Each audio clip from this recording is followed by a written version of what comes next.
Hello, I'm Stephen Garlick, and welcome to Pyrford Television Arts. This edition, the first of the year, comes from Woking's Cultural and Artistic Centre, the Lightbox, and we're very grateful to the staff for allowing us to present the programme from here, surrounded as we are by all sorts of artistic features. Our opening titles are different too, thanks to graphic designer Bunty Fairhope and music composer Lance Jones, both of whom have spent the last couple of months creating TV Art's new look. Hope you like it. We've changed our website as well. Just visit www.pyrfordtvarts.wix.com/arts for background on this edition's features. You'll find news about the team and what's in store for later in the year. All exciting stuff. And talking of what's in store, on the programme today, we visit the artist studio of Fiona Lachlan to hear how she turns photos of your home into fabulous watercolours for you to hang on your sitting room wall. And our intrepid reporter Anne Jones meets local short story writer Alan Dale at St Nicholas Cemetery in Pyrford. That's some location, I can tell you. But we begin by taking a trip to Woking Palace. It was a frequent haunt of Henry VIII during the 16th century, and over the last year or two, following a grant from the Heritage Lottery Fund, has been the site of major archaeological digs. Tim Matthews went along to meet Jean Follett, the treasurer of the Friends of Woking Palace, to find out more. I'm one of 7 trustees that run the Friends of Woking Palace, so obviously being treasurer I look after the money. The Friends of Woking Palace look after the Woking Palace site for Woking Borough Council. We're a charity that was set up in 2003 in order to help conserve, preserve, look after the site and to promote the history and the heritage of Woking Palace site to anybody that's interested. And yes, the more friends that we have join us, the more we can achieve in the future. But we are hoping with the activities that are going on at the moment that we can attract a lot more younger people, because it's learning about the history of this incredible site, and the history goes back to our knowledge, well, to at least the 1200s, so it's full of very interesting things to learn. And some of those things you've learnt in the recent months because of the dig that took place last September. That's right. We had 3 weeks of excavations, end of September, early October, and several very large trenches were dug, as you know when you were here. Each time there's a dig, more and more interesting things turn up, which changes some of the thoughts from the previous year's dig. It's a moving history, which is absolutely fascinating. But the most rewarding side of it is the fact that so many local people and so many local school children can come along and enjoy taking part. But who pays for all this? Because it doesn't happen, for nothing. Someone has to put their hand in their pocket. Where does the money come from? That's right. Well, nearly a year ago, the Friends were successful in receiving a Heritage Lottery grant for a 3-year project called Woking Palace and its Park. So the funding is in that project. It paid for last year's 3 weeks of digging, and there will be a dig again this September and also next year in September. When the dig takes place next year, you'll be presumably digging in different parts of the grounds. That's right. The trenches will be in different places from previously, but 1 or 2 of them may butt up to the trenches dug last year so that it can reveal a bit more knowledge. Who decides where to dig? I mean, do you decide? You toss a coin? No. The decisions are made by Rob Poulton, who's the archaeologist in charge of Woking Palace excavations from Surrey County Archaeological Unit in Woking. Within the project, we've got the funding to do a talks programme, so we've just booked the first 4 talks. The first one is on 20th of March, when Rob Poulton will be talking about last year's excavations. Where will that be held? That will be in the Surrey History Centre. And information about these first 4 talks are on our website. One of the things that happened between the dig last year and now was, of course, the floods after Christmas. Was the site affected by those floods? It was affected more than I'd ever seen it before. I can't say it was never that bad in the past, but certainly not in the 10 or so years I've been involved. Because we've got the river just behind you, That's which right. feeds into the moat. For the first time for many, many years, there was water from the river all round the moats back to the river again, whereas normally you can't see. There is a gap between the end of the moat and the river these days, and you can't see the water in the moat usually. Just outside the site gate, where during the excavations we had the big finds tent that you filmed in, the water was out there. The water was top of Wellington boot height. It was horrendous. And was the hall affected? Water came up through the ground. Obviously the ground everywhere is so wet that it didn't go in through the door, it came up through the ground. And in the back half of the building, the water had to have been at least 6 inches deep. And the damage, was there a lot of damage? Or A lot of the things that we use for displays on our open days were wet, obviously, but our volunteers have been working on them and drying everything out, so hopefully there's not any long-term damage. We have 3 open days, 3 open weekends each year, in May, July and September. And are they successful? Are they well attended? Depends on the weather to a certain extent, but last year they were very well attended because we had added publicity from the BBC television serial called The White Queen, which had Lady Margaret Beaufort, who was the mother of Henry VII, as one of the larger characters. So they actually filmed around here, didn't they? They did. The Philippa Gregory, who wrote the novels, was interviewed here for a documentary about her books. And yes, she was filmed here talking about Lady Margaret Beaufort. Tim Matthews was talking to Jean Follett, treasurer of the Friends of Woking Palace. We'll be visiting the palace later in the year when the next dig commences. And of course, you can learn more about the Friends, the palace and the open days by going to www.woking-palace.org. Full background and links can be found on the TV Arts website. Now, one of the first usages of the term flash fiction was in 1992, when James Thomas pulled together an anthology of very short stories and used the term for the title. A local writer has just produced a very short story that might be classed in this genre. The plot concerns a soldier in the First World War who's about to return to the front and wishes to say farewell to his ailing father. Part of the narrative is set in St Nicholas Cemetery, and on a very rainy February afternoon, it was where Anne Jones caught up with the writer, Alan Dale. Well, I first started writing by taking up an advertisement that I saw in The Week magazine for the Writers' Bureau course, and I'll be quite honest, the phrase which caught my attention was the earnings section. So, having taken that up and started the course, I started writing by doing their assignments, their coursework. Freshly Carved is a story set round about the time of the First World War. Now, is there something about that period of history that has some special meaning for you? Well, yes, there is in several senses. One of my relatives was the financial advisor to the Emperor Franz Joseph. And I've always viewed that period in history as very pivotal in terms of social, technical, economic and virtually every type of historical change. And it's fascinated me because anything which is such a catalyst in so many senses just intrigues me in its own right. So that's why I find this period now, particularly with this anniversary of the First World War, particularly riveting.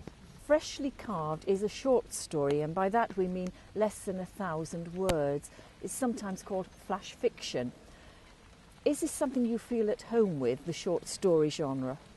Yes, I like reading and writing short stories. In particular, I like trying to analyse and understand how the masters pull them off.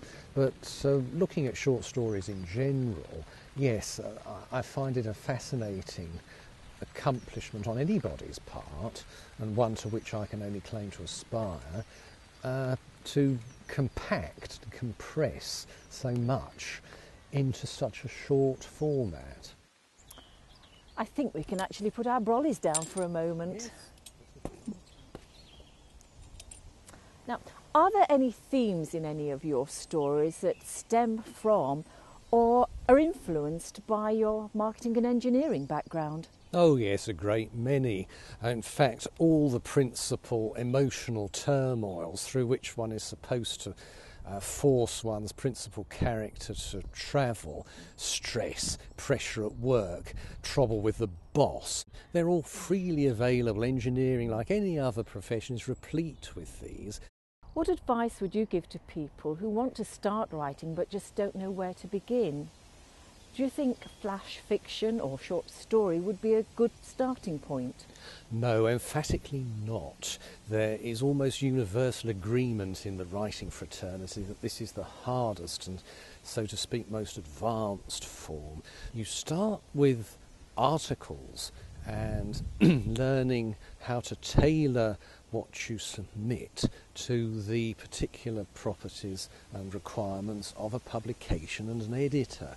And that is far more easily achieved, as I can attest, in the non-fiction field. Tell us about your next writing project. I have some pieces I've already written, and I'm hoping to learn, as I have with every category of writing into which I've ventured so far, more about the genre, and then eventually, and I emphasise eventually, pluck up the courage to write something for submission to one of the more conventional national channels. And that's a project, in inverted commas, of a fairly long-term nature.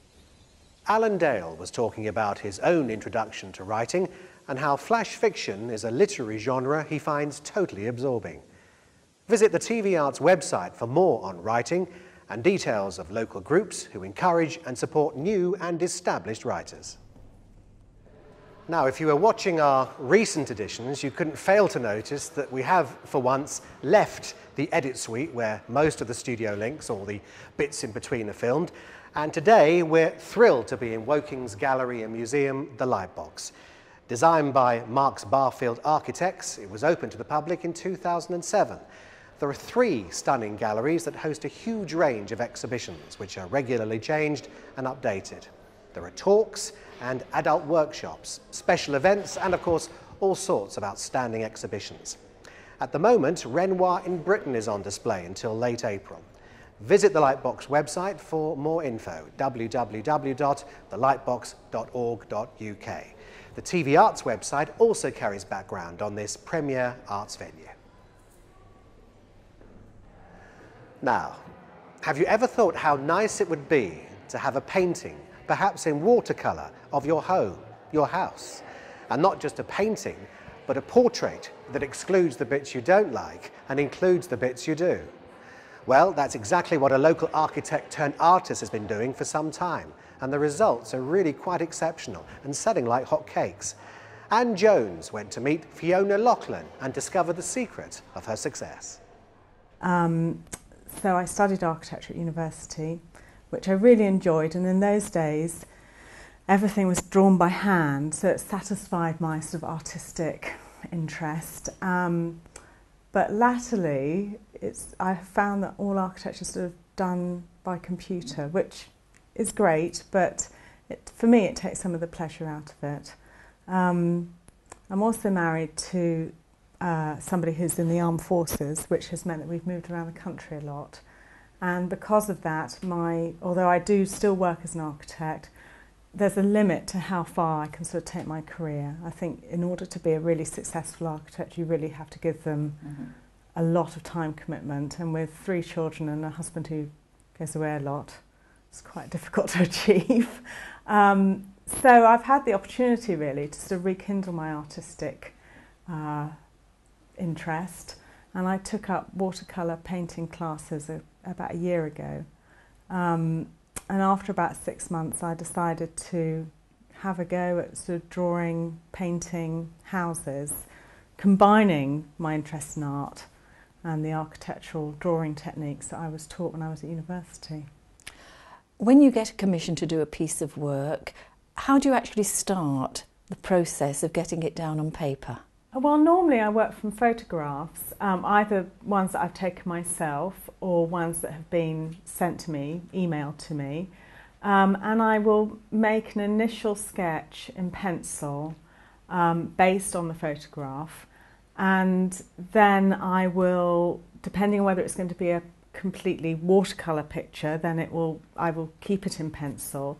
But if it's going to be a pen and ink drawing, I'll then start to build the drawing up by using a really fine ink pen and then using a thicker pen just to emphasise some of the harder edges, which is basically an architectural technique. And then it allows me to send the client an initial sketch and make sure that they're happy with the work, because if they're not happy with it, there's no point in continuing with it. And I'm quite happy to sort of amend the drawing to include, for example, a bird table or a take things out of the picture like satellite dishes and bins and that kind of thing, so that they can really personalise the picture as much as possible and make it look as nice as they want it to look. For example, if they've taken the picture in January, they may want the wisteria that's in flower on the front of their building. So, all of those things can be accommodated. So once the sketch has been done, then I will add a bit of watercolour to it to emphasise some of the features depending on the subject. But if it's a watercolour picture, it's done as a traditional watercolour painting, so it's built up in a series of layers called washes. So you start with really the lightest colours, the darkest colours first, and you build it up sort of almost like in negative. So and that's the technique that I've been taught in my watercolour classes. So yeah, it's quite an in-depth process depending on the subject really as well. Do you work on a number of commissions at the same time, or do you find it's easier just to concentrate on one piece? It would be great to be able to concentrate on one piece at a time, but there's a sort of process involved which allows the client who's commissioning the picture to be involved. And that is, obviously they've sent me a picture via email, I do a preliminary sketch, and then I get their approval from it, particularly if it's a big watercolour picture. And then I work it up as a watercolour, and it's not until when it's finished, I then will email it to them, to make sure they're happy with it before they pay me. So because there's a sort of time element to the process, I do work on more than one picture at a time. And the other thing about working with these pictures is it's good. You have to be able to stand back from it and then return to the work and look at it with a fresh eye. And I think that really helps develop the picture correctly. I think if you sat down and did it in one go, often it wouldn't turn out right. So yes, I do work on several at a time. My husband's quite bemused by the whole thing. I think when I show him the pictures, he just says, "Oh yeah, that's good." And that's about as much feedback as I get. However, my mother, the art teacher, always gives me honest, maybe not criticism, but honest comment. And she's encouraging me to be much looser and a bit more, as she puts it, artistic, and to, so that my drawings aren't quite so tight.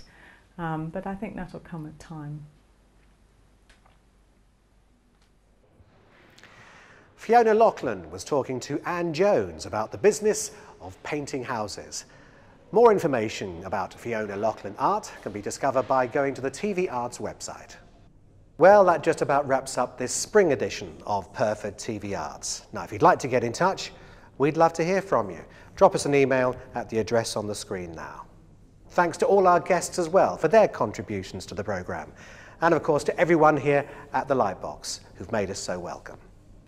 A new edition of TV Arts returns to your screen in June with a preview of the show on the website just before then. It'll have a distinctive World War I flavour as we approach the 100th anniversary of the start of that war to end wars. But that's for next time. I'm Stephen Garlick, and from all the team at Pyrford TV Arts, thanks for watching